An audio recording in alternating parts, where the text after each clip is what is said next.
Obrigado, Sorley. Olha, irmãos, principalmente o segundo hino realmente é nossa lição dessa noite, viu? O tá seguro na mão de Cristo ou que dor, que dor, que dor. Amados irmãos, que alegria nós estamos juntos na presença do Senhor e como é bom estarmos juntos, né? Hoje nós vamos trabalhar com um assunto muito importante, que é a grande tribulação, tá bom? A grande tribulação. Irmãos, na nossa linha do tempo, vamos juntos então, já está com vocês o PowerPoint, tá bom? Já disponibilizei em tudo que é grupo. E aí eu só peço que disponibilize no das senhoras. Será que a Izinha já mandou para as senhoras? Ótimo. Aí os irmãos que quiserem acompanhar no próprio PowerPoint, ótimo. Os que quiserem acompanhar aqui, acompanhem aqui. E aqueles que quiserem um olho lá, um olho cá, também está tudo bem. Nós sabemos que Deus tem uma linha do tempo para reger todas as coisas. Sabemos disso. E sabemos que na linha do tempo temos o Velho Testamento, temos o mais importante de todos os tempos, Cristo conosco, representado ali na cruz. Temos o tempo da igreja, que é exatamente os 2 primeiros capítulos do Apocalipse. Temos a grande tribulação, ok? Um período de 7 anos, dividido em 3 anos e meio, 2 períodos de 3 anos e meio. E temos o querido milênio. É fundamental entendermos e termos sempre esse conjunto de fatos na mente, porque assim é o Apocalipse. Hoje nós vamos trabalhar com a grande tribulação. A grande tribulação, irmãos, é um período de tempo que começa exatamente em Apocalipse capítulo 6 e, obviamente, depois da visão do trono, que está em Apocalipse 4 e 5, e a grande tribulação, que é esse momento de Apocalipse 6, começa no exato momento em que a abertura dos selos ocorre. Ou seja, você verá comigo hoje que 80% do livro de Apocalipse é exatamente a abertura dos 7 selos. Tá? Isso vai ficar bem claro para você, meu amado irmão, hoje. E o que é interessante é que esse período de 3 anos e meio, ele se inicia para nós que somos pré-tribulacionistas. O pré-tribulacionista, ele crê que o Senhor Deus arrebata a igreja, e aí com o arrebatamento da igreja é que você tem o início da grande, tribulação. E esse período, que tem 2 períodos de 3 anos e meio, termina ali, na segunda vinda de Cristo. Então, o marco para o final da grande tribulação é a segunda vinda de Cristo, quando nós que já estamos com Ele e passamos pelo tribunal de Cristo para receber nossas coroas, passamos pelas bodas do Cordeiro, Juraci, nós vamos descer para a guerra do Armagedon, e aí é uma guerra que Jesus sozinho destrói os 3 grandes personagens da nossa querida história da grande tribulação, e nós descemos com ele para o querido milênio. Muito bem, então sabendo que a grande tribulação começa a partir de Apocalipse capítulo 6, o que nós temos em Apocalipse capítulo 6 e esse momento? Vamos lá? Agora ampliando a grande tribulação. Você tem um período de 7 anos. 7 anos. Tá bom? E por que 7 anos? E porque nós cremos que são 7 anos literais. Porque esses 7 anos são os anos que faltam para fechar um outro período de tempo chamado 70 semanas de Daniel.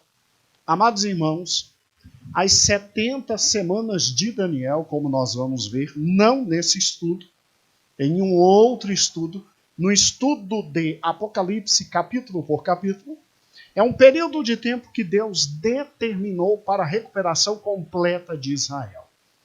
Já se passaram 63 semanas.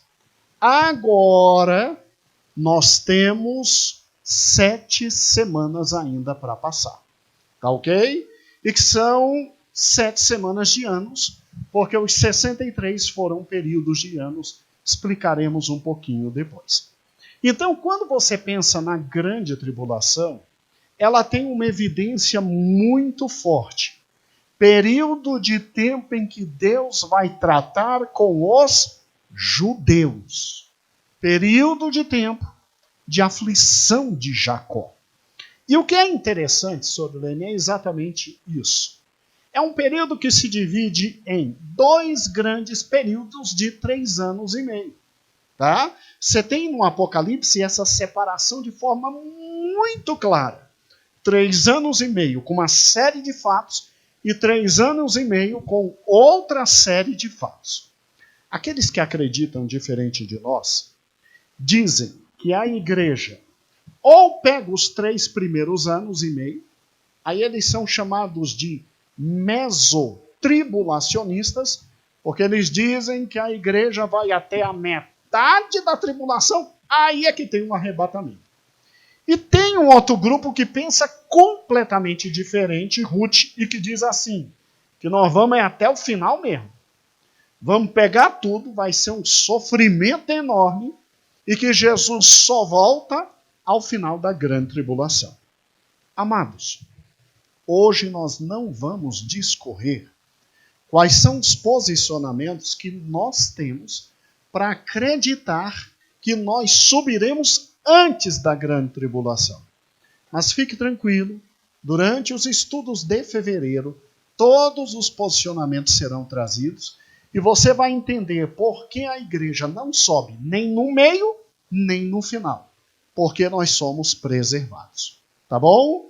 Então somente creia agora e creia naquela palavra de Cristo. Como guardastes a palavra da minha paciência, eu te guardarei do dia da ira. E aqui está o grande dia da ira do nosso Senhor. Tá? Então não se preocupe. Fevereiro está chegando. Vamos estudar Apocalipse ponta a ponta, mas é preciso ter uma visão geral. Vamos então para esse período que é de todos, com certeza, aquele que mais chama a atenção. Olha que interessante. Em primeiro lugar, vamos aos 3 primeiros anos e meio. Esses 3 primeiros anos e meio, ele tem 3 grandes fatos de destaque. Eles são, em primeiro lugar, o surgimento do anticristo. Segundo lugar, a ascensão do anticristo. Terceiro lugar, dificuldades da administração do anticristo. Então, olha que interessante, Alexandre. Porque nós cremos que não estaremos mais aqui. Porque enquanto existir na terra a igreja, o anticristo não pode simplesmente ascender. Simplesmente ascender. E tomar o seu papel de relevância e administrar o que tem que administrar. É por isso que nós cremos que o que detém a ação do anticristo é exatamente o Espírito Santo, e quando o Senhor Jesus nos arrebatar, o Espírito Santo, que é o selo, o penhor, o Espírito Santo, que é a garantia, agirá de forma extraordinária nesse momento do arrebatamento, nos apresentará junto com Cristo a Deus Pai, sem deixar de atuar aqui. Pode ficar tranquilo, vou provar tudo biblicamente, não se preocupe. não é que ele vai estar ausente da terra. Não é isso que estou dizendo. O que eu estou dizendo é que sem que ocorra a separação, a saída da igreja, o anticristo não pode atuar na face da terra. E nós veremos tudo isso com muita calma. E aí nós subimos. O que vai acontecer nos 3 primeiros anos e meio da grande tribulação? Bem, vamos juntos. Amados irmãos, Apocalipse 6 começa dizendo que foi dado, Apocalipse 5, foi dado ao Senhor, o Cordeiro, o Leão, o livro. E ele abre os 7, o quê? Selos. Então, é Jesus que está por trás dos 7 selos, fazendo todos os 7 selos se cumprirem. E o primeiro selo, segundo Apocalipse, capítulo 6, é exatamente essa figura interessante. Saiu exatamente o quê? Saiu exatamente alguém, um homem, em cima de um cavalo branco, que saiu para quê? Simplesmente para sair, vencer e dominar. E olhei, e eis um cavalo branco que estava sentado sobre ele, tinha um arco, ali o arco, e foi-lhe dado uma coroa e saiu vitorioso para vencer. Muitos acreditam que aqui é Cristo, mas aqui não é Cristo. Aqui é o anticristo. Há uma diferença entre esse cavaleiro e o cavaleiro lá de Apocalipse no final, que é Cristo, que é exatamente as roupas e exatamente a caracterização completa de Cristo. Toda vez que Cristo aparece, o apóstolo João, amando do próprio Cristo, porque ele escreve em razão de Cristo, as coisas, Cristo traz todas as características dele mesmo para dizer que é ele. Então, o leão, o cordeiro, aí vem todas as características. E o cavaleiro branco que vem no Armagedon descendo com absolutamente tudo, aí vem nome, sobrenome, SIC, CPF, vem tudo. Fiel e verdadeiro. Ele simplesmente tem sua roupa manchada pelo sangue, e é vitorioso, e vem com todas as características de Cristo. Então, olha que interessante. É em razão deste cavaleiro ser apresentado de forma muito sucinta. Mas, pastor, por que ele está com roupas brancas e por que ele está com um cavalo branco? Porque o anticristo é a antítese de Cristo. Ele vem enganar a toda a humanidade. Ele é o anticristo. Ele vem para se colocar no lugar de Cristo. E o cavalo é branco, como se ele pudesse trazer a paz, que é uma falsa paz. E o que é interessante é exatamente o seguinte. Aberto esse selo, imediatamente esse cavaleiro sai e foi-lhe dado coroa, que é poder, vitória, e ele vem para vencer. Então o anticristo é um personagem principal exatamente da primeira parte da grande tribulação, que sai com autorização do próprio Cristo para vencer. Ele vem, ele tem que cumprir uma função e ele vai cumprir essa função. E o que é interessante é que depois desse selo vem um segundo selo. O segundo selo é este cavaleiro ali, ó, tá vendo? Rompendo o segundo selo, é o cavalo vermelho. E segundo a descrição bíblica, assim diz a palavra do Senhor. E havendo aberto o segundo selo, ouvi o segundo animal dizendo, vem e vê. E saiu outro cavalo, só que agora era vermelho.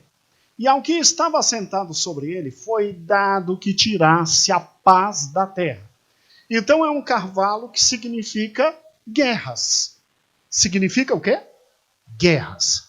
Então este período será um período marcado por guerras. Um período marcado por guerras. Guerras anteriores e guerras que ocorrerão durante esse período. Mas não se esqueça que o primeiro cavaleiro saiu para vencer. E uma das coisas que ele vai fazer nesse momento conturbado da humanidade é promover acordos de paz.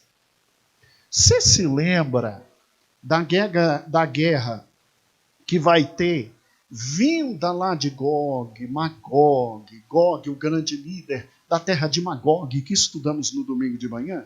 Pois é, o mundo vai estar um caos e guerra continuando, guerra continuando, guerra continuando. Mas o anticristo, ele é um político habilidoso que tem capacidade de fazer acordos de paz. Principalmente o maior de todos os acordos. Porque várias guerras, ele vai fazer alianças de paz.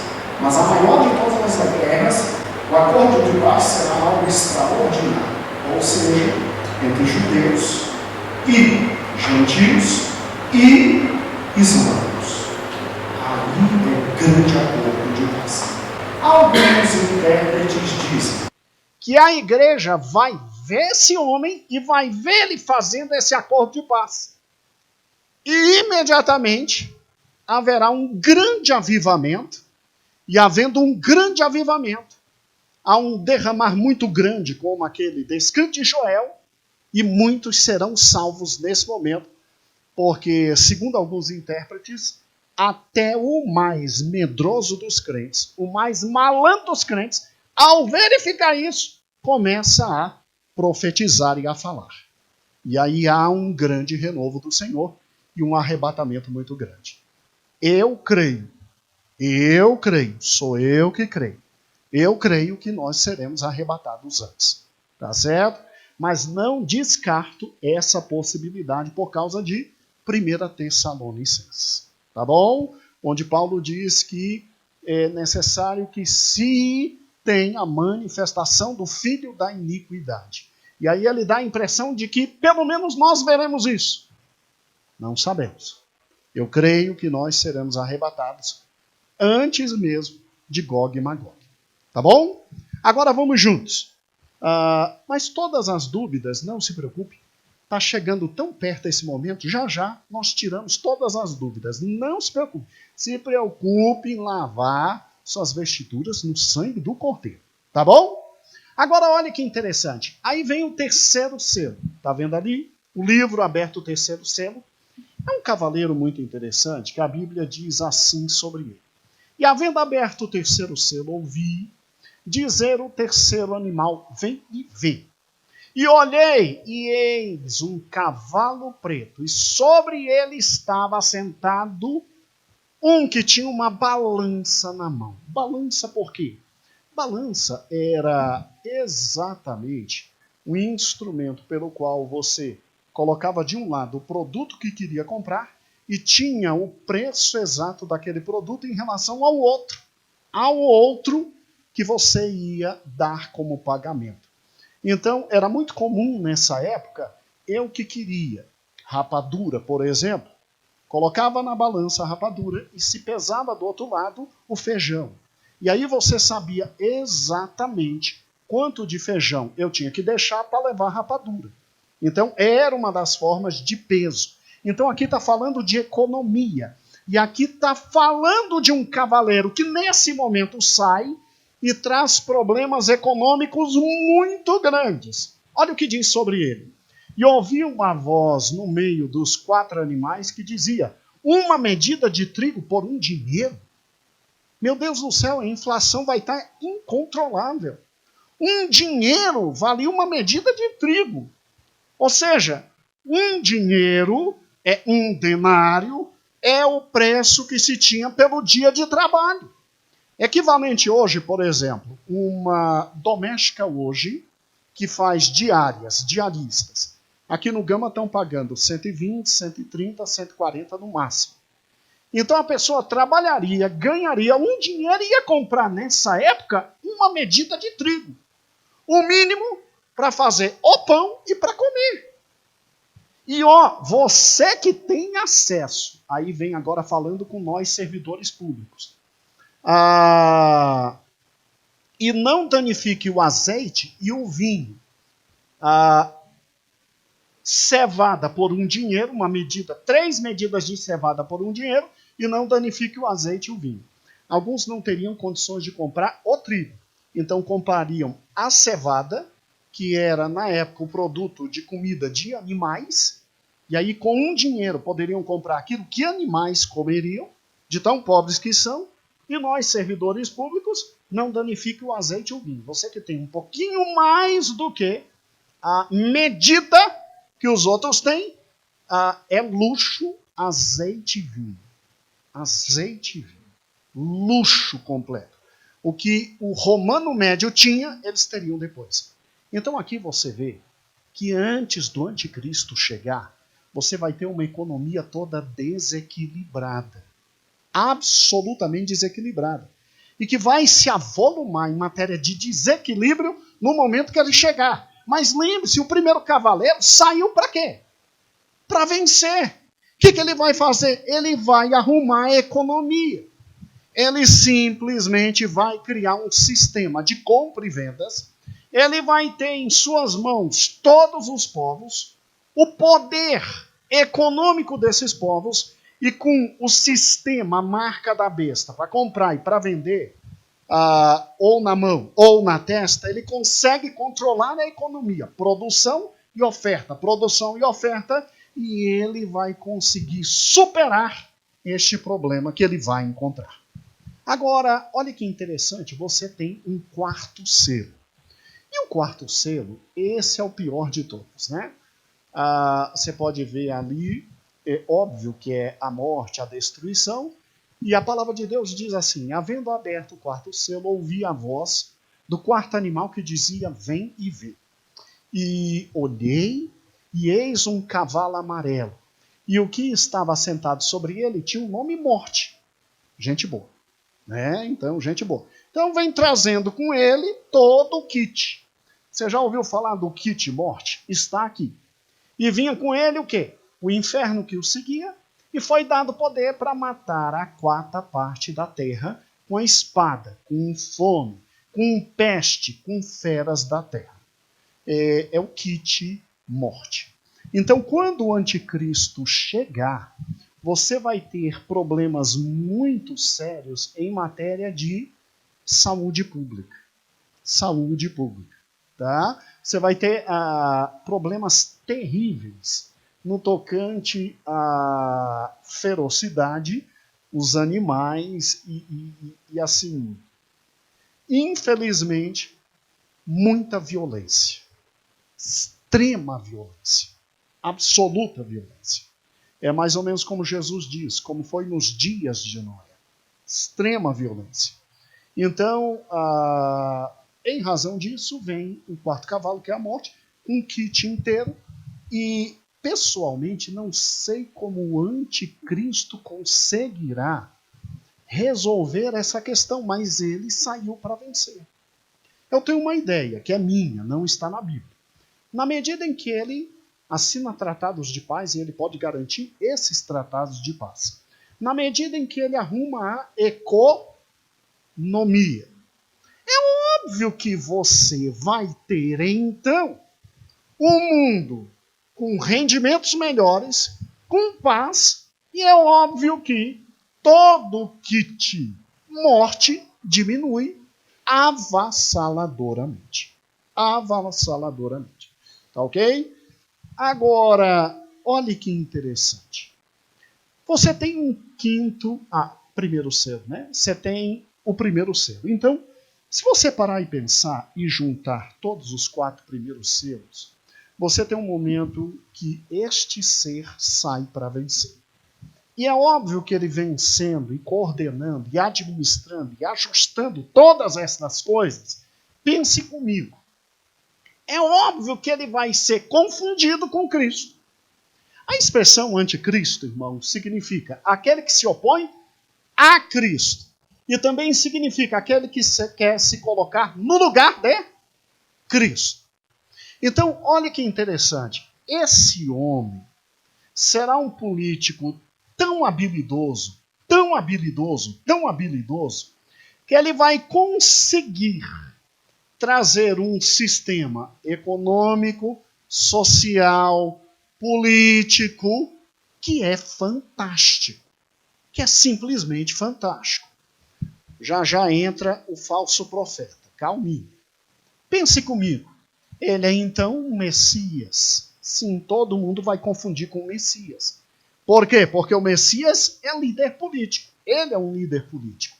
Segundo lugar, ele tem mais de 25 títulos na Bíblia, que eu destaquei somente alguns, para você ver a natureza dele. Cavaleiro do cavalo branco, a besta que surge do mar, o homem do pecado, o filho da perdição, o iníquo. Pelo nome, já viu que literalmente ele engana o mundo porque faz só o que Cristo pode fazer, mas ao mesmo tempo no coração dele existe toda a evidência contrária a Cristo. Toda a evidência contrária a Cristo. E o que é interessante é que ele apresenta diretrizes de paz e prosperidade, ele faz os acordos de paz, ele cria a moeda única, ele cria um sistema único de economia e ele age no espírito do engano. Irmãos, pegue rapidamente comigo Apocalipse capítulo 13. Apocalipse 13 é o único texto que vamos ler. Apocalipse 13.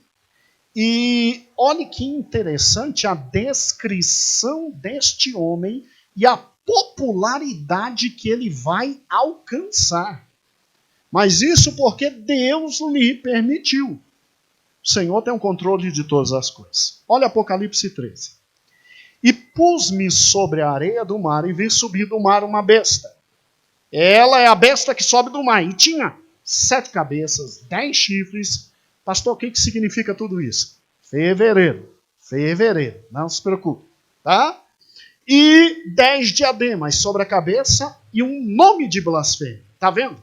Ele vai contra tudo que significa Deus. Agora, olha que interessante. E vi que a besta era semelhante ao leopardo, os seus pés como do urso, a boca como de urso, e como de leão, o dragão lhe deu poder, e o seu trono e o grande poderio. O dragão é a antiga serpente, segundo o Apocalipse, que é o diabo. Então, o diabo dá o poder a este indivíduo e o seu trono. Se lembra que na igreja de Laodiceia, o apóstolo disse assim: sei que vocês estão no local onde é o trono de Satanás, tá? É por isso que muita gente diz que o anticristo seria alguém islâmico. Não temos certeza disso, tá? Laodiceia hoje é a Turquia, mas deixemos isso para depois. O que eu preciso é do 3 em diante. E vi uma das suas cabeças com ferida de morte e chaga mortal, e foi curada, e toda a terra se maravilhou após a besta.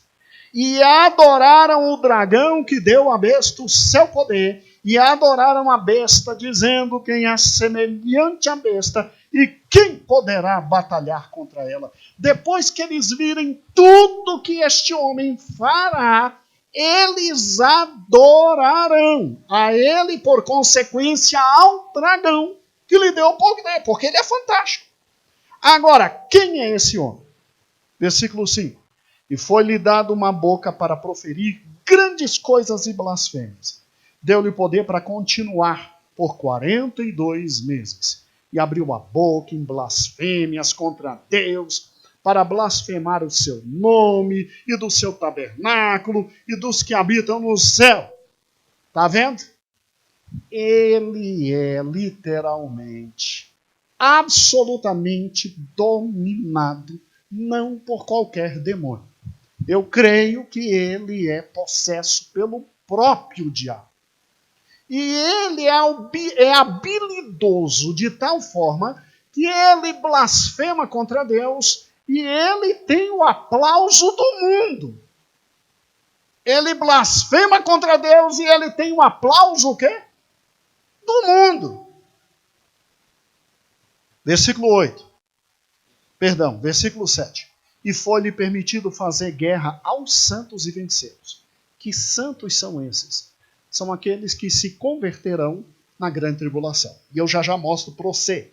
E deu-se-lhe o poder de toda tribo, língua e nação, e adoraram a ele todos os que habitam na terra, e cujos nomes não estão escritos no livro da vida e do Cordeiro que foi morto desde a fundação do mundo. Se alguém tem ouvidos, ouça. Se alguém leva em cativeiro, o cativeiro irá. Se alguém matar a espada, necessário a espada seja morto. Aqui está a paciência e a fé dos santos. Muito bem.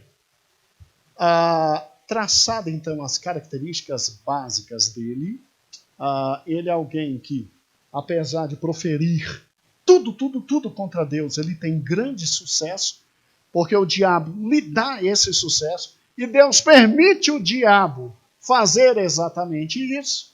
E o mais interessante, ele vai todo bonzinho e maravilhoso, exatamente até o momento em que começa a segunda parte da tribulação. Que aí ele rompe o tratado de paz com Israel. Agora, olha que interessante. Isso é lindo demais, irmãos. Como é que esse homem consegue controlar multidões? Como ele consegue controlar multidões? Ele é um político habilidoso, ótimo. Ele é um indivíduo que fala muito bem, excelente. Ele é alguém fantástico, ótimo. Mas esse indivíduo é arrogante para com Deus e agride tudo que vem da parte de Deus. Como é que ele consegue controlar e como é que ele faz um milagre na economia, na política, na sociedade? Irmãos, só tem um jeito. Ele tem o apoio do grande falso profeta. Do grande falso profeta. É interessante, eu gosto muito dessa figura maravilhosa ali, né? O falso profeta, ele vai ser alguém levantado por Deus. Leremos já o Apocalipse 13, agora sobre o falso profeta. E com autorização de Deus, mas levantado pelo diabo. E este ser, simplesmente, irmãos, ele tem uma capacidade extraordinária de comunicação, porque ele inaugura e expande no mundo uma religião que será a mistura, o ecumenismo de todas as religiões. E ele tem poder sobre todos, ajustando a besta. Esta é a besta que saiu da terra, o falso profeta. Olha que interessante, Apocalipse 13, versículo 11. Fala do falso profeta. E vi subir da terra outra besta. Então, o anticristo sobe do mar. O falso profeta da terra. E vi subir da terra outra besta e tinha 2 chifres semelhantes a de um cordeiro e falava como dragão. Interessante, né? Ele tem cara de cordeiro. Mas ele fala como o quê? Quem é o dragão? A antiga serpente. Quem é a antiga serpente? Satanás. É por isso que ele está ali, no meio dos cordeirinhos. E ali a pregação dele. É uma figura fantástica que eu achei. Agora vamos juntos. Versículo 12. E exerce todo o poder da primeira besta na sua presença e faz com que a terra e os que habitem adorem a primeira besta, cuja chaga mortal foi curada. Há um momento que a primeira besta morre. E a segunda besta ressuscita a primeira besta. E ao invés de trazer a adoração para ela, leva a adoração para o anticristo. E se ele fizesse só isso, vá lá. Mas olha o versículo 13. E faz grandes sinais. De maneira que até fogo faz descer do céu à vista dos homens. Só Elias fez isso. Olha como é malandro. Olha como é malandro o falso profeta. E engana os que habitam na terra com sinais que lhe foi permitido que fizessem na presença da besta, dizendo aos habitantes da terra que fizesse uma imagem da besta que recebera a ferida de espada e vivia.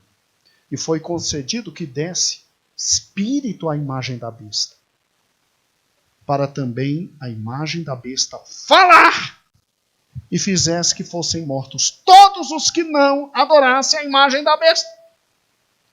e faz com que todos, pequenos e grandes, ricos e pobres, livres e servos, sejam posto um sinal na mão direita ou na testa, para que ninguém possa comprar ou vender, senão aquele que tiver o sinal, ou o nome da besta, ou o seu número.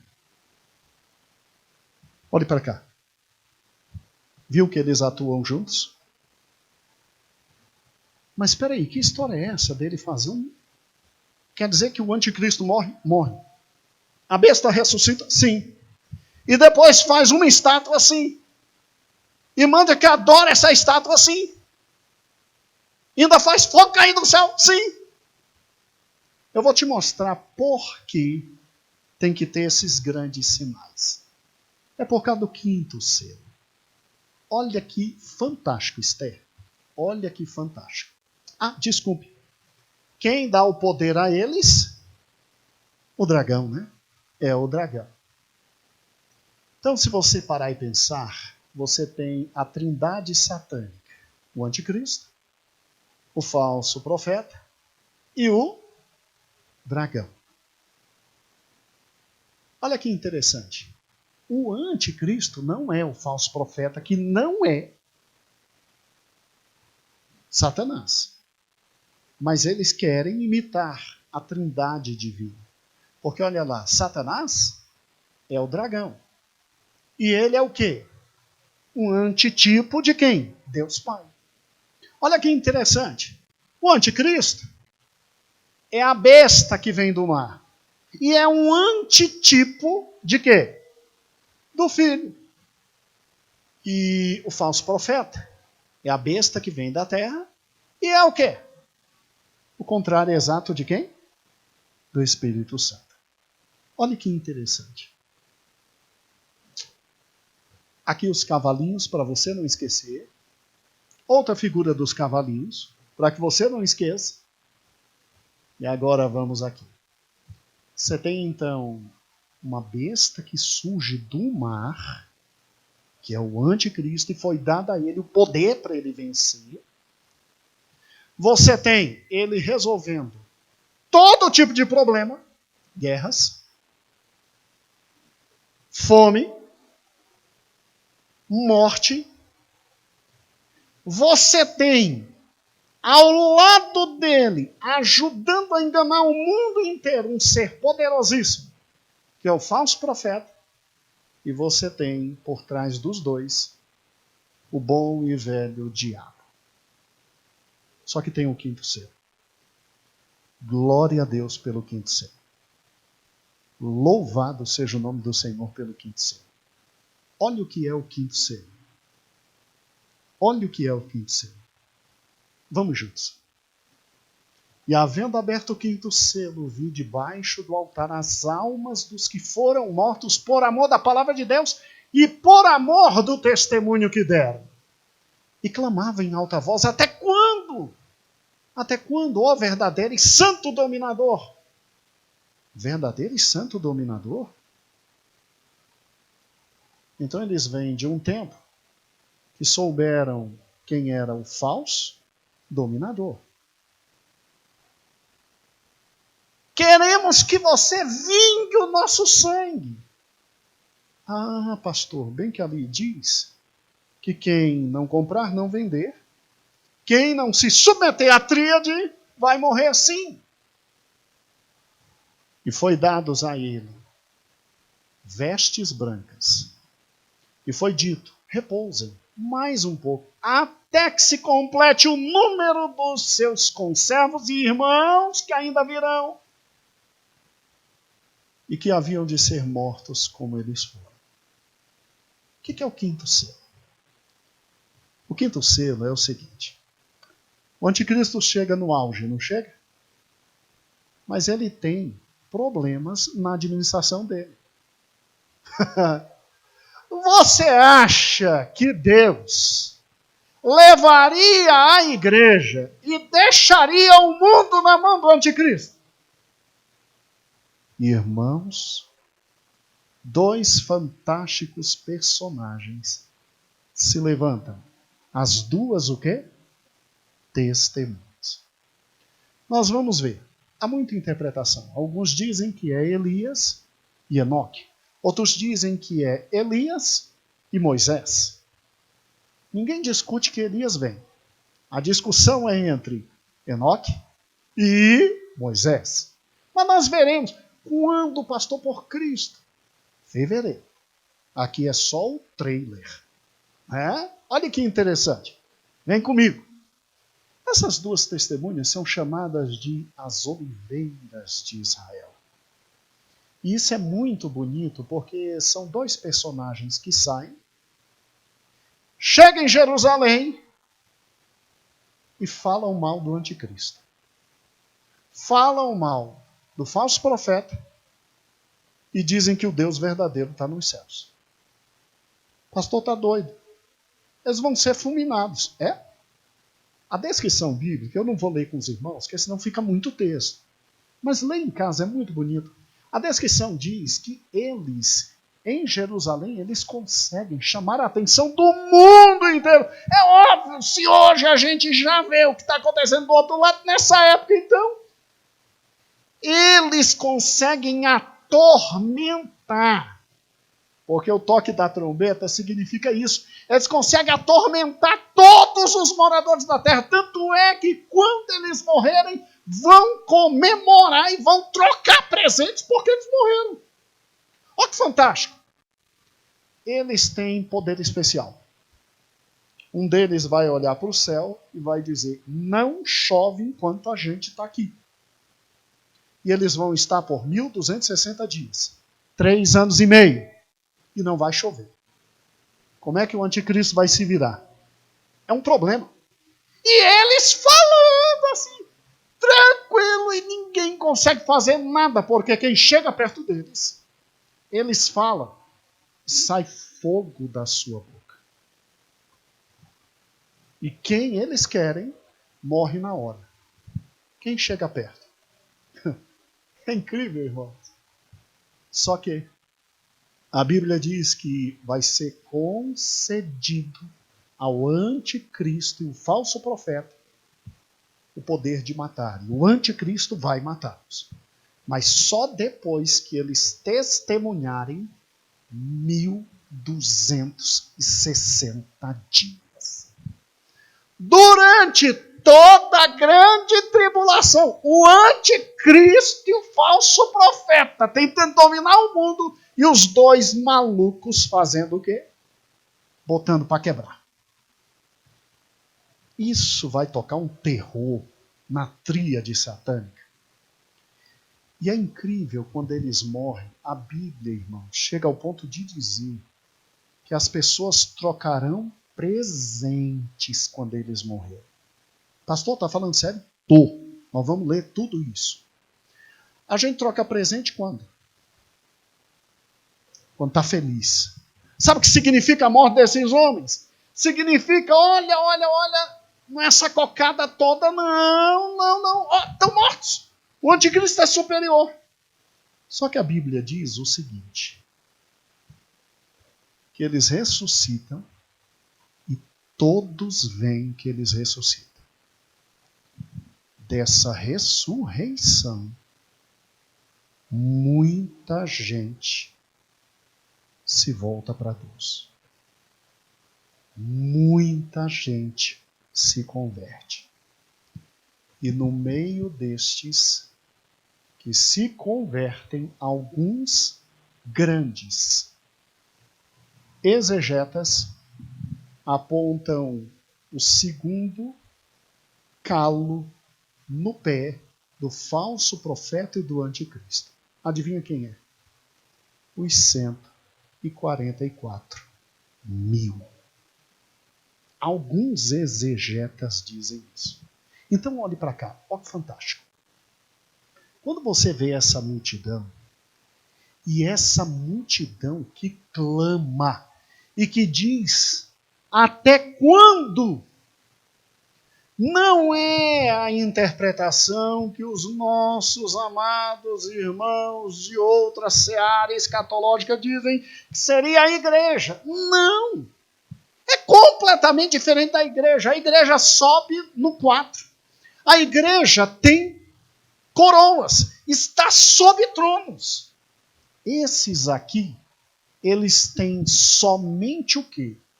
Eles estão debaixo do trono de Deus, é uma posição de hierarquia muito grande, mas não igual à igreja, e eles têm veste branca como a igreja, eles têm que repousar um pouquinho, e foi dado a eles vestes brancas, dito que repousassem um pouco até completar um número de salvos. E eles têm salvas nas mãos. A posição deles é completamente diferente da posição da o quê? Mas depois eles se unirão a nós num posto um pouquinho inferior ao nosso. Ok? Alguns dizem que não, eles se unem num posto idêntico. E aí tem uma terceira corrente, porque tem briga para tudo que é lado, que dizem que depois que eles se unem, eles têm um posto maior que o nosso. Vamos ver todas essas correntes, não se preocupe. Agora, olha que interessante. Sexto selo. O sexto selo é exatamente isso aqui. Só para não deixar o anticristo muito vigoroso, olha o que diz aqui. E havendo aberto o sexto selo, olhei e eis que houve um grande temor de terra. O sol se tornou negro como saco de si, e a lua tornou-se sangue. E as estrelas do céu caíram sobre a terra, como quando a figueira é lançada de si e lança os figos verdes abalada por um vento forte. E o céu retirou-se como um livro que se enrola, e todos os montes e ilhas foram removidos dos seus lugares. Está falando aqui de cataclismas naturais. E os reis da terra, e os grandes e ricos, olha que interessante. Ninguém escapa.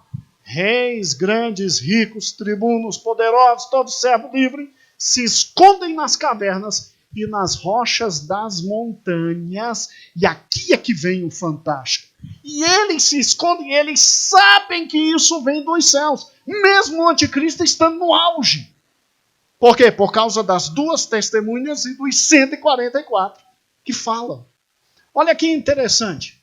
E diziam aos montes: caí sobre nós, escondei-nos os rostos daquele que está sentado no trono e da ira do Cordeiro, porque vindo o grande dia da sua ira, quem poderá subsistir? Não se preocupe. Quando o sexto selo se abre, o trabalho das duas testemunhas foi muito bem feito. A humanidade está dividida e desesperada com o Senhor Deus. Com o Senhor Deus. Olha que interessante. A gente, quando pensa nisso, a gente vê que essas duas testemunhas são literalmente dois homens extraordinários e que a consequência será, na hora da abertura do sexto selo, exatamente um reconhecimento de que tem algo errado acontecendo no mundo e um medo muito grande do que possa ainda vir. Mas o mais interessante vem, os 144 mil, que os testemunhas de Jeová, tadinho, dizem que só são aqueles que habitarão ao céu, né? E eles diziam assim, é muito interessante, é até engraçado. Só 144 mil, por isso que eles vão de casa em casa até atingir os 144 mil. Aí eles atingiram os 144 mil há uns 25 anos atrás, de membros. Aí perguntaram para eles, e agora? Eles disseram, não. Aí mudaram a interpretação. Os 144 mil agora são dos testemunhos de Jeová os que mais se esforçarem para pregar o evangelho. Tá bom? Então, é muito interessante.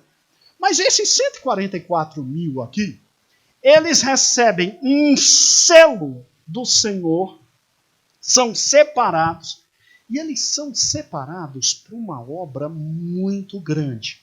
E aqui duas grandes interpretações. Tem aqueles que acreditam que os 144 mil são selados e levados da grande tribulação, e tem aqueles que dizem que eles são selados e eles evangelizam na grande tribulação depois das duas testemunhas. Irmãos, nós ainda vamos ver a melhor interpretação, mas quando fala dos 144 mil, dizem que depois que eles terminam o trabalho deles, o que existe?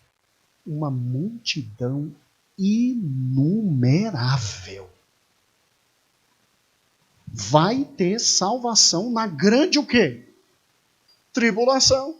Se em razão das duas testemunhas somente, ou em razão das duas testemunhas mais esses 144 mil. Aí os irmãos escolhem a interpretação. Não há, na nossa igreja, uma interpretação básica nesse ponto. Os irmãos poderão escolher. Apresentarei em fevereiro as duas. Agora, olha que lindo isso aqui. Agora é que vem. Depois do trabalho das duas testemunhas, ou sozinha, ou junto com 144 mil, essa multidão incontrolável. Salvação existirá na grande o quê?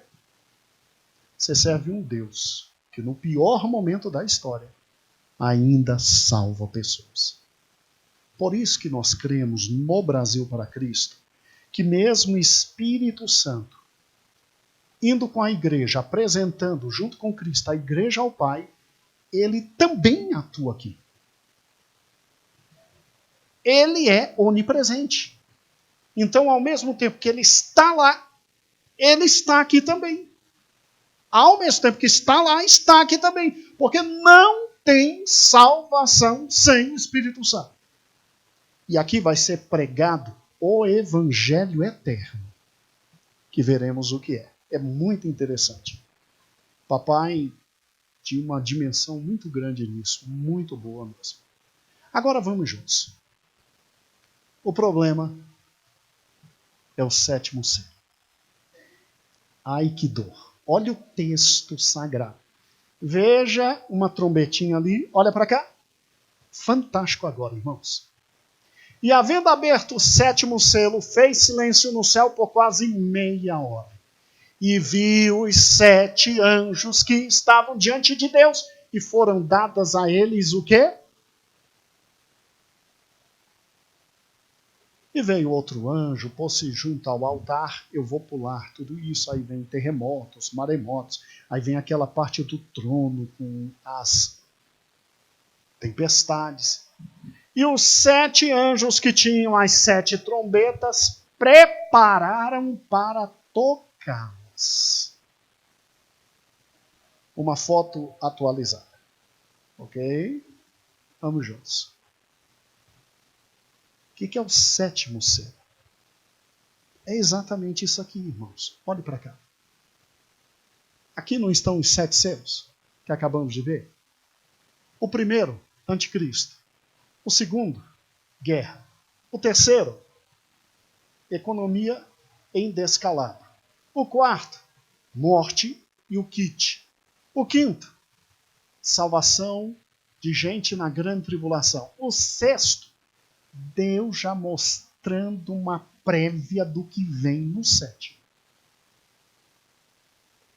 O sétimo, irmãos, é isso aqui. O sétimo selo é esse.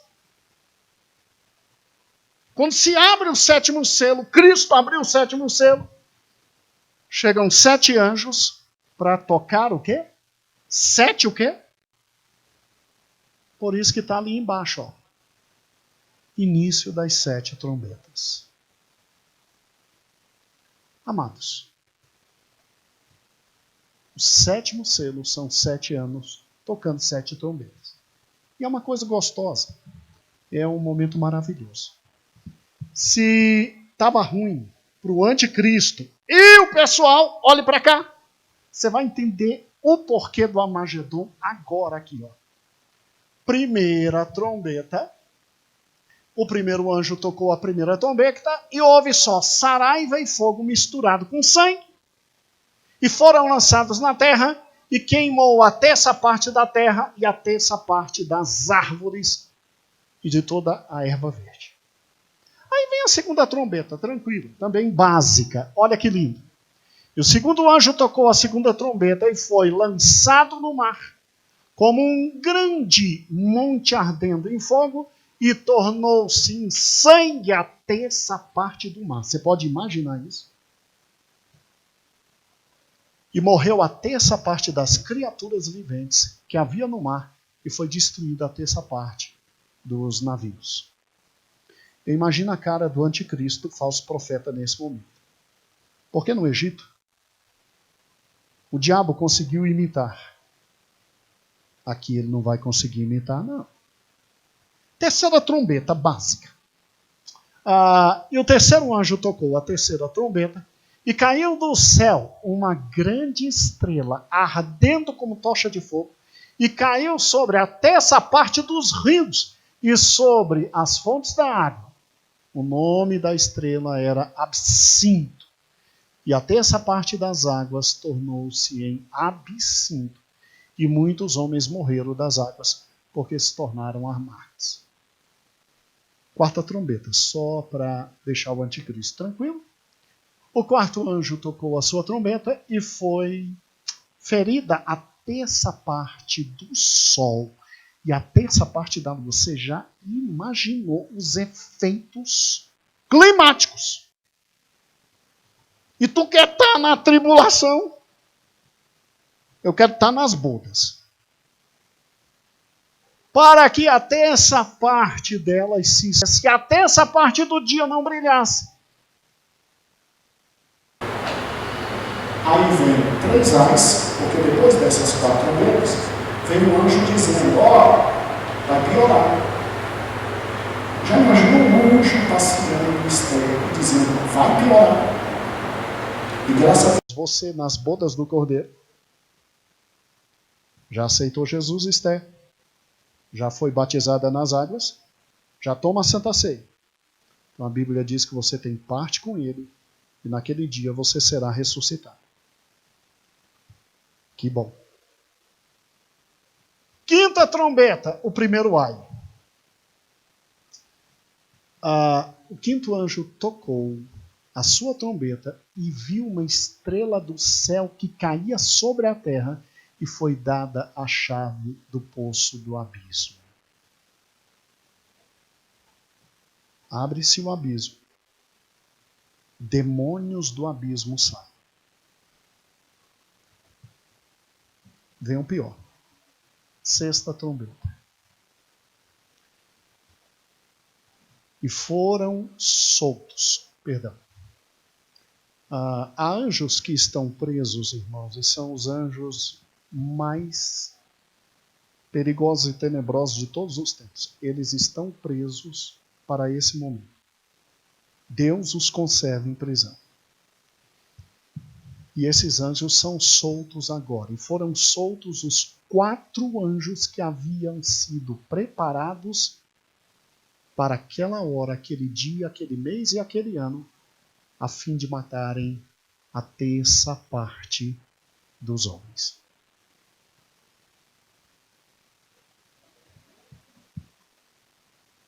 Calma. Porque só chegamos na sexta trombeta. A sétima, segundo a Bíblia, é simplesmente um lindo anjo. Perdão. É Cristo chamando 7 anjos lindíssimos para derramar as taças da ira de Deus. É só isso. Aí olha que fantástico. Como se a coisa já tivesse feia.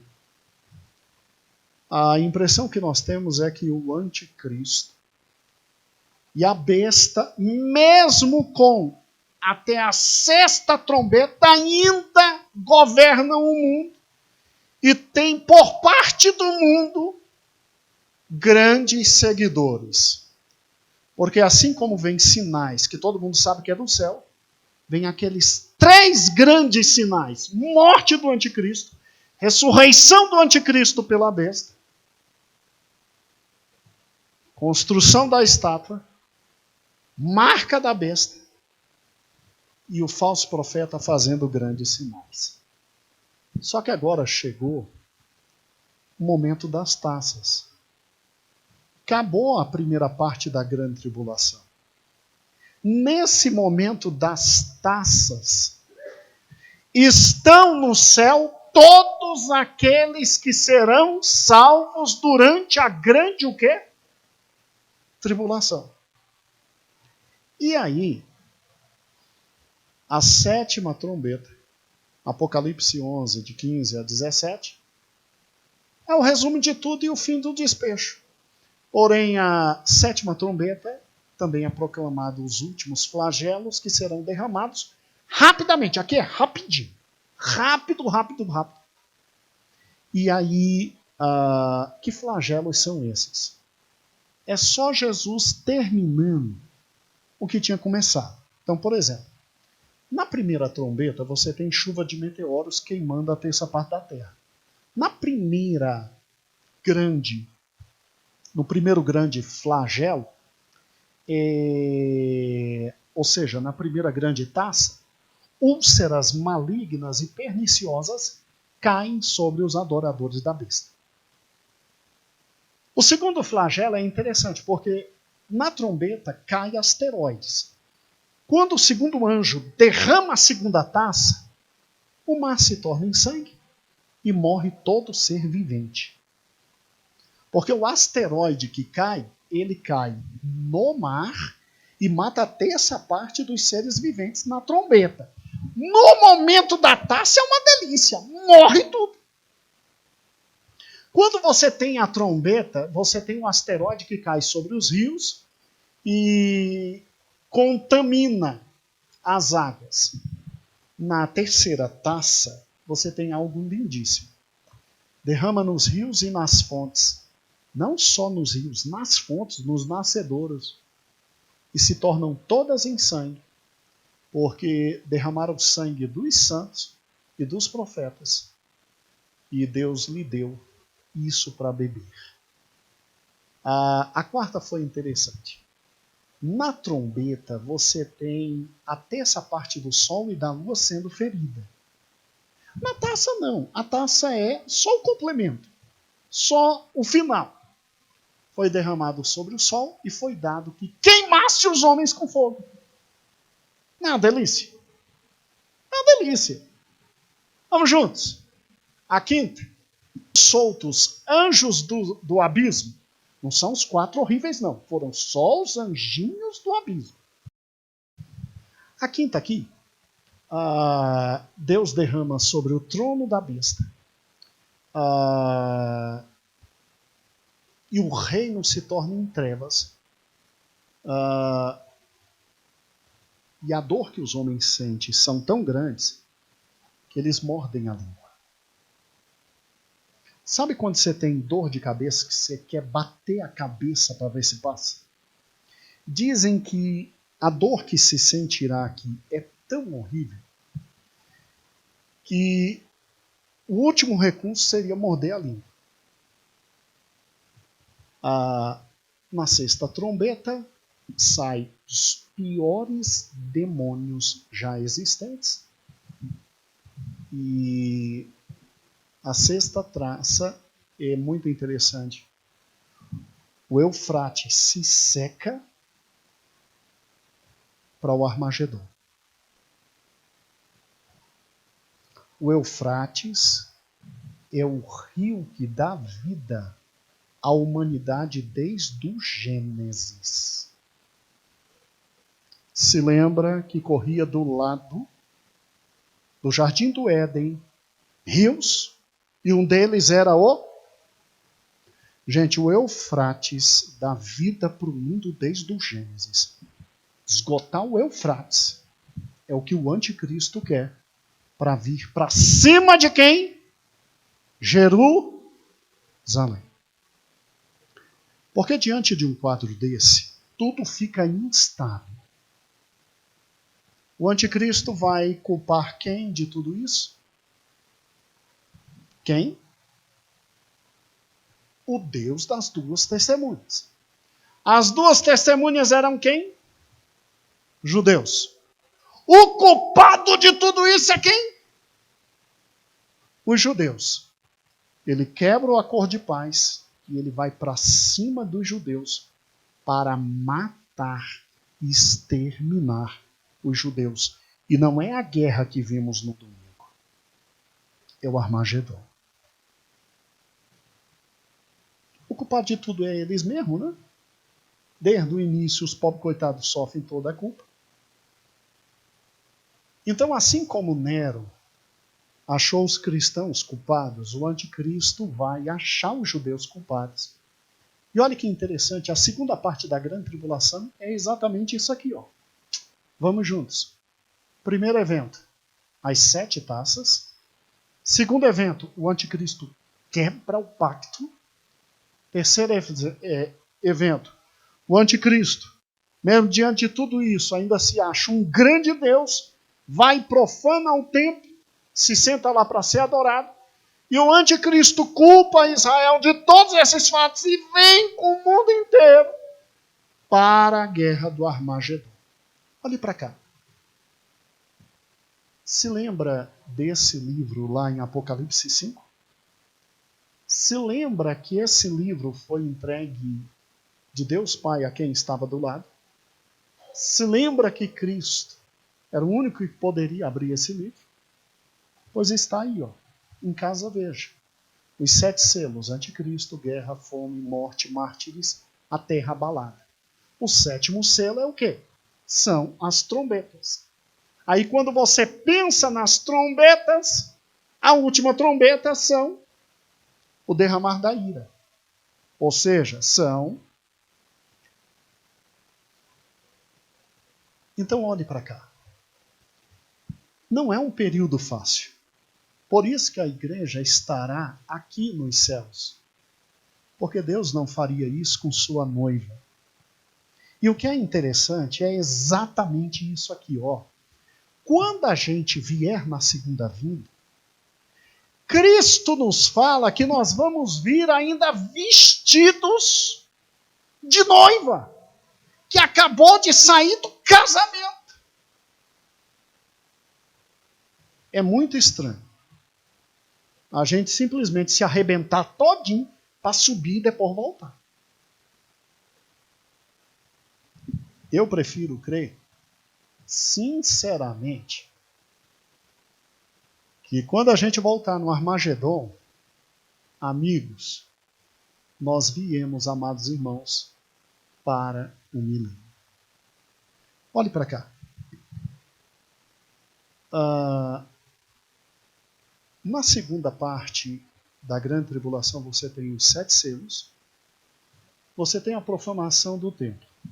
Está vendo aquele indivíduo ali do lado? Aquilo é uma estátua de Zeus que Antíoco Epifânio colocou no templo de Salomão e sacrificou um porco, na época em que os gregos dominavam, para humilhar os judeus. Foi a primeira vez que o templo foi profanado. Segunda vez que o templo foi profanado foi no ano 70, quando Tito invade e acaba com o templo completamente. Irmãos, essa cena nós não veremos, nós não estaremos aqui. Mas o templo vai ser reconstruído.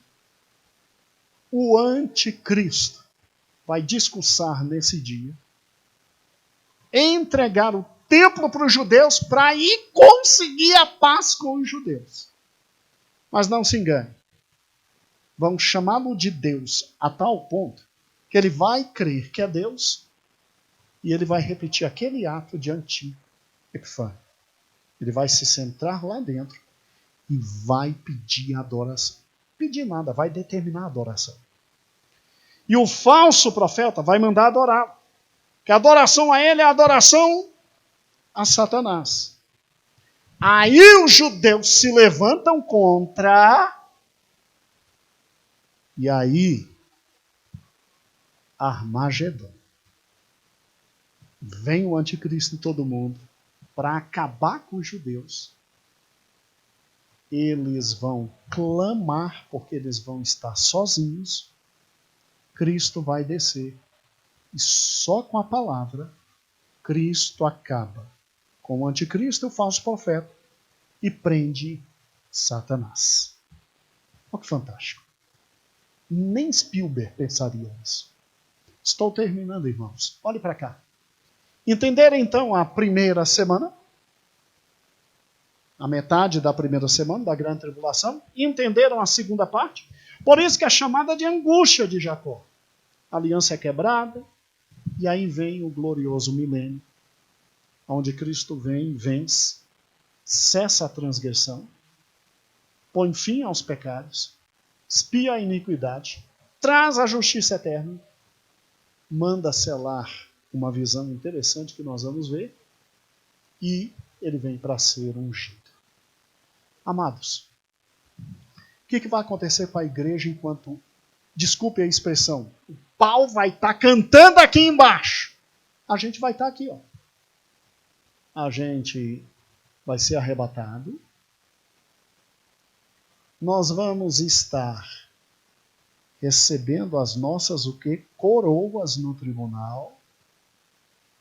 Nós vamos para as bodas do Cordeiro. E depois nós vamos simplesmente descer com ele em glória. Para quê? Para ver ele sozinho derrotar a tríade. E aí é simples, aí é tranquilo. Aí o milênio será o quê? Aquilo que nós já falamos. Um tempo de paz, onde Jesus estabelece um governo único, de justiça, com obediência, conhecimento universal de Cristo, paz e prosperidade, longevidade, e Satanás está acorrentado. Adivinha quem é solto no final do milênio? E que simplesmente ainda sai para enganar. E vem para a batalha final e é arrebentado? O diabo. A nós está destinado novos céus, nova terra, Jerusalém celestial. E o Apocalipse termina dizendo: aquele que dá o testemunho destas coisas diz: sim, venho breve. Jesus. E a gente como igreja diz: amém, ora vem, Senhor Jesus. É simplesmente maravilhoso, não é? Então, terminando a grande tribulação, vem o Armagedon. Cristo derrota o falso profeta, o anticristo, e acorrenta quem? Satanás. Vem o milênio de Cristo. E mesmo depois de Cristo aqui na terra, reinando, quando Satanás é solto, irmãos, ele ainda consegue o quê? Enganar. Aí Cristo vem e diz tchau. E aí sim a separação completa. Lago de fogo e o quê? Enxofre. Meus irmãos, entendemos por cima a grande tribulação? Não se preocupe. Eber gravou. Eu creio que mais tardar amanhã ou depois estará disponível aos irmãos. O estudo, assistam quantas vezes quiserem. E o melhor, nós estamos pegando todos os estudos do Apocalipse e estamos dividindo em todos os dias até chegar fevereiro. Então, quem perdeu o segundo estudo, tem no site o segundo estudo. Tem no YouTube o segundo estudo. Mas ele será dado naquela leitura bíblica diária. Inclusive, começamos hoje. E aí o terceiro estudo, quarto estudo, quinto estudo. Mas, irmãos, creiam, o melhor ainda vem. Novos céus e nova o quê? Domingo, novos céus, nova terra. Eu, se fosse você, não perderia. O Senhor vai nos abençoar muito. Amém? Senhor, muito obrigado pela tua palavra. Obrigado por todos os fatos, mesmo que rapidamente explanados, mas obrigado por todos os fatos. Abençoa a mim, a meu irmão, a minha irmã. Ó Senhor, quão perto está a tua volta. E nós cremos nisso de todo o nosso coração.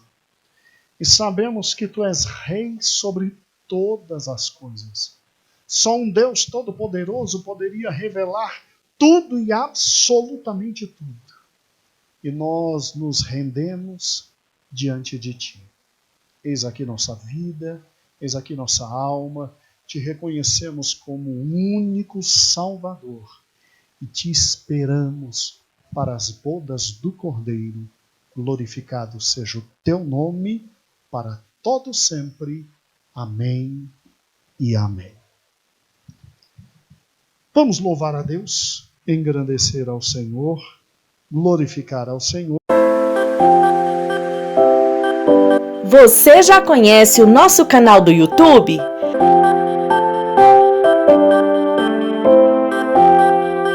Todos os dias um vídeo é postado em nosso canal. Visite as nossas playlists, mensagens que edificam, leitura bíblica diária, congressos, louvores e muito mais. Nosso endereço é IEPBC Brasil.